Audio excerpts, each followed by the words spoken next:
ನಮಸ್ತೆ. ಈಗ ನಾವು ಸದ್ಯಕ್ಕೆ ಕರ್ನಾಟಕದ ಮಾನ್ಯ ಉಚ್ಚ ನ್ಯಾಯಾಲಯ ಆನರೇಬಲ್ ಹೈಕೋರ್ಟ್ ಎದುರುಗಡೆ ನಮ್ಮ ಇಡೀ ನ್ಯಾಯವಾದಿಗಳ ತಂಡದ ಜೊತೆಗೆ ನಾನಿದ್ದೇನೆ. ಈಗ ತಾನೇ ಒಂದು ಅರ್ಧ ಗಂಟೆ ಹಿಂದೆ ಮಾನ್ಯ ಹೈಕೋರ್ಟ್ನ ಹಾಲ್ ನಂಬರ್ 21ರಲ್ಲಿ ಒಂದು ಮಹತ್ವದ ತೀರ್ಪು ಹೊರಗಡೆ ಬಿದ್ದಿದೆ. ಅದೇನು ಅಂತ ಹೇಳಿದ್ರೆ, ಜಸ್ಟಿಸ್ ಫಾರ್ ಸೌಜನ್ಯಾಳಿಗೆ ನ್ಯಾಯಕ್ಕೋಸ್ಕರ ಹೋರಾಟ ಮಾಡೋದ್ರ ಬಗ್ಗೆ ಒಂದು ಒಳ್ಳೆಯ ತೀರ್ಪನ್ನ ಕೊಟ್ಟಿದೆ. ಅದಕ್ಕಾಗಿ ನಾನು ಮಾನ್ಯ ಹೈಕೋರ್ಟಿಗೆ ಧನ್ಯವಾದಗಳನ್ನು ಹೇಳ್ತೇನೆ. ಏನು ತೀರ್ಪು ಅಂತ ಹೇಳಿದ್ರೆ, ಕಳೆದ ಒಂದು 15 ದಿನದಿಂದ ಅಲ್ಲಿರ್ತಕ್ಕಂತಹ ಧರ್ಮಸ್ಥಳದಲ್ಲಿ ನಡ್ತಕ್ಕಂತಹ ಅನೇಕ ಅತ್ಯಾಚಾರ ಕೊಲೆಗಳ ಕುರಿತಾಗಿ ಒಂದು ವಿಡಿಯೋ ಬಂದ ನಂತರ ಮತ್ತು ಅದಕ್ಕಿಂತ ಮುಂಚೆ ಏನು ಸೌಜನ್ಯ ಹೋರಾಟಗಾರರು ನ್ಯಾಯಕ್ಕಾಗಿ ಹೋರಾಟ ಮಾಡ್ತಾ ಇದ್ರು, ಅದರ ಕುರಿತಾದಂತಹ ಒಂದು ಆದೇಶವನ್ನ ಪೊಲೀಸರು ಮತ್ತು ಈ ನಿಜವಾದ ಯಾರು ಅದನ್ನ ಅತ್ಯಾಚಾರಿಗಳು ಇದ್ದಾರೆ ಅವರ ಕಡೆಯವರು ಏನ್ ಮಾಡ್ತಿದ್ರು ಅದನ್ನ ತಿರುಚಿ ಪೊಲೀಸರಿಗೆ ಹೇಳಿ ಸುಮ್ಮನೆ ಈ ಪ್ರತಿಭಟನೆಗೆ ಅಡ್ಡಿಯನ್ನ ಪಡಿಸ್ತಾ ಇದ್ರು. ಈ ಬೆಳವಣಿಗೆಯನ್ನ ನಾವು ಫ್ರೀಡಂ ಪಾರ್ಕ್ ಅಲ್ಲಿ ಕೂಡ ನೋಡಿದ್ದೇವೆ. ಆನಂತರ ಸಾಹಿತಿ ಮತ್ತು ಪ್ರಜ್ಞಾವಂತರು ಎಲ್ಲರೂ ಸೇರಿ ಈ ಸಾಮಾಜಿಕ ಚಿಂತಕರು ಶೇಷಾದ್ರಿಪುರಂ ವ್ಯಾಪ್ತಿಯಲ್ಲಿನೂ ಕೂಡ ಒಂದು ಸಭೆ ನಡೆಸಬೇಕಾದ್ರೆ ಪೊಲೀಸರು ಹೈಕೋರ್ಟ್ ಆದೇಶ ಇದೆ ಅಂತ ಹೇಳಿ ಅದನ್ನ ತಡೆಯೋದಕ್ಕೆ ಅಡ್ಡಿಪಡಿಸಿದ್ರು. ಹೀಗಾಗಿ ಆ ಆದೇಶವನ್ನ ಚಾಲೆಂಜ್ ಮಾಡಿ ನಿನ್ನೆ ಸೋಮವಾರನೇ ಅದನ್ನ ಚಾಲೆಂಜ್ ಮಾಡಿ ಹಿರಿಯ ನ್ಯಾಯವಾದಿ ಶ್ರುತಿ ಅವರು ಕೂಡ ಒಂದು ಅಂದ್ರೆ ಚಿಂತಕರು ಸಾಹಿತಿಗಳ ಪರವಾಗಿ ಆ ಒಂದು ಆರ್ಡರ್ ಕೂಡ ತಗೊಂಡು ಬಂದಿದ್ರು. ಅವಾಗಲೂ ಕೂಡ ನಿನ್ನಿಲ್ದ ಮೊನ್ನೆ ಇದೇ ಮಾನ್ಯ ನ್ಯಾಯಾಲಯ ಆದೇಶ ಮಾಡಿದೆ, ಹೋರಾಟಕ್ಕೆ ಅನುಮತಿ ಇದೆ ಅಂತ ಹೇಳಿ. ಇವತ್ತಿಗೂ ಕೂಡ ಇವತ್ತು ಏನಾಯ್ತು ಅಂತ ಹೇಳಿದ್ರೆ, ಆ ಆದೇಶ ಮೊನ್ನೆ ಆದಂತ ಆದೇಶ ಅದು ಸೌಜನ್ಯ ಹೋರಾಟಗಾರರಿಗೆ ಅನ್ವಯಿಸುತ್ತೋ ಇಲ್ಲೋ ಅನ್ನುವಂತ ಒಂದು ಡೌಟ್ ಇತ್ತು.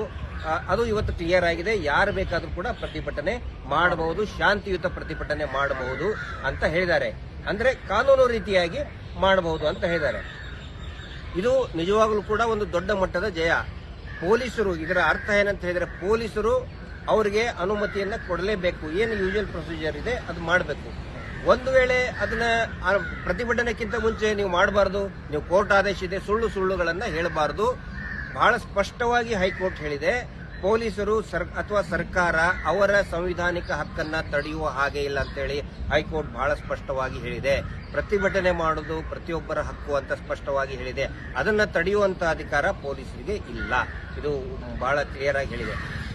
ಇದ್ರ ಬಗ್ಗೆ ನಮ್ಮ ಈ ಕೋರ್ಟ್ನಲ್ಲಿ ವಾದ ಅಂದ್ರೆ ಹಿರಿಯ ನ್ಯಾಯವಾದಿಗಳಾದಂಥ ವೇಲನ್ ಅವರು ದೆಹಲಿಯಿಂದ ವಾದವನ್ನ ಮಾಡಿದ್ರು. ಇಲ್ಲಿ ನಮ್ಮ ಬೆಂಗಳೂರಿನಿಂದ ಹೈಕೋರ್ಟ್ನಲ್ಲಿ ಏನು ನಮ್ಮ ನ್ಯಾಯವಾದಿ ಮಿತ್ರರಿದ್ದಾರೆ, ಅವರು ಒಂದು ಒಪಿನಿಯನ್ ಕೂಡ ಕೇಳಬೇಡಿ ಸರ್.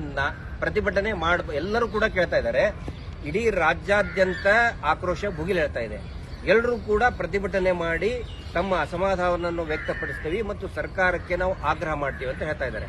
ಆದ್ರೆ ಹಾಸನ ಆಯ್ತು, ಮೈಸೂರು ಆಯ್ತು, ಉತ್ತರ ಕರ್ನಾಟಕದ ಅನೇಕ ಭಾಗಗಳಲ್ಲಿ, ಬೆಂಗಳೂರಿನಲ್ಲಿ ಪ್ರತಿಭಟನೆ ಮಾಡಬೇಕು ಅಂದ್ರೆ ಪೊಲೀಸರು ಏನೋ ಒಂದು ನೋಟಿಸ್ ಹಿಡ್ಕೊಂಡು ಬಂದು ನೀವು ಮಾಡಬಾರ್ದು ಅಂತ ಆಯ್ತು. ಇನ್ನು ಮೇಲೆ ಮಾಡಬಹುದಾ ಬೇಡ ಸರ್?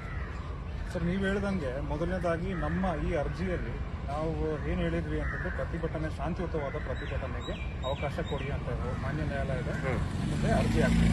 ಆ ಅರ್ಜಿಯನ್ನು ಪರಿಗಣಿಸಿ ನಮ್ಮ ತಂಡ ಶ್ರೀ ವೇಲನ್ ಮತ್ತು ನಮ್ಮ ತಂಡ ಬೇರೆ ನ್ಯಾಯವಾದಿಗಳು ಸೇರಿ ನಮ್ಮ ವಿವಾದವನ್ನು ಪರಿಗಣಿಸಿ ಮಾನ್ಯ ಉಚ್ಚ ನ್ಯಾಯಾಲಯ ಏನು ಹೇಳಿದೆ ಅಂತಂದ್ರೆ, ನೀವು ಪ್ರತಿಭಟನೆ ಮಾಡಿ, ಶಾಂತಿಯುತವಾದ ಪ್ರತಿಭಟನೆ ಮಾಡಿ. ನಿಮ್ಮ ಉದ್ದೇಶ ಏನಿದೆ ಅದು ಶಾಂತಿಯುತವಾಗಿ ಮಾಡಿ. ಯಾವುದೇ ಒಂದು ಈ ಪೊಲೀಸು ಆಗ್ಲಿ ಮತ್ತೊಬ್ಬರಾಗ್ಲಿ ಬಂದು ತಡೆಯೋ ಹಕ್ಕು ಅವ್ರಿಗಿಲ್ಲ.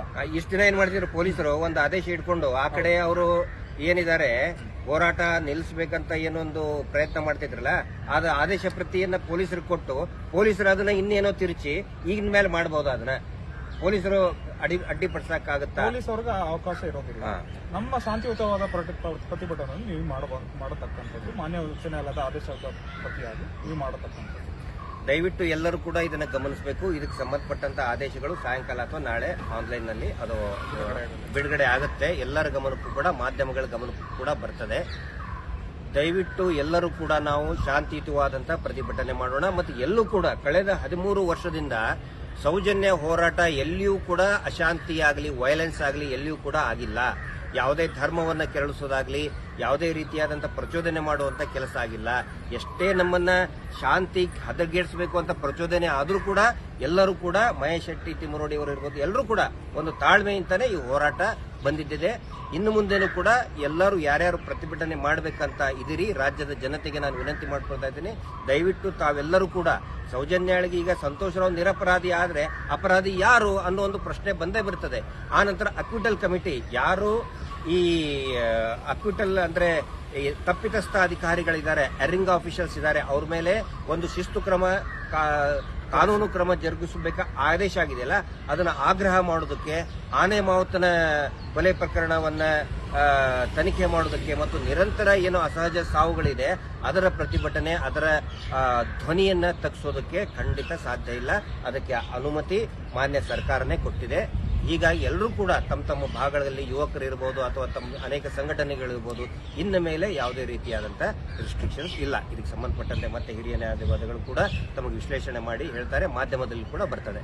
ಹೀಗಾಗಿ ನ್ಯಾಯಾಲಯಕ್ಕೆ ಮತ್ತು ನಮ್ಮ ಎಲ್ಲ ನಮ್ಮ ನ್ಯಾಯವಾದಿಗಳ ತಂಡಕ್ಕೆ ಸೌಜನ್ಯ ನ್ಯಾಯಪರ ಹೋರಾಟ ಸಮಿತಿಯಿಂದ ಧನ್ಯವಾದಗಳನ್ನು ಹೇಳ್ತೇನೆ. ನಮಸ್ಕಾರ.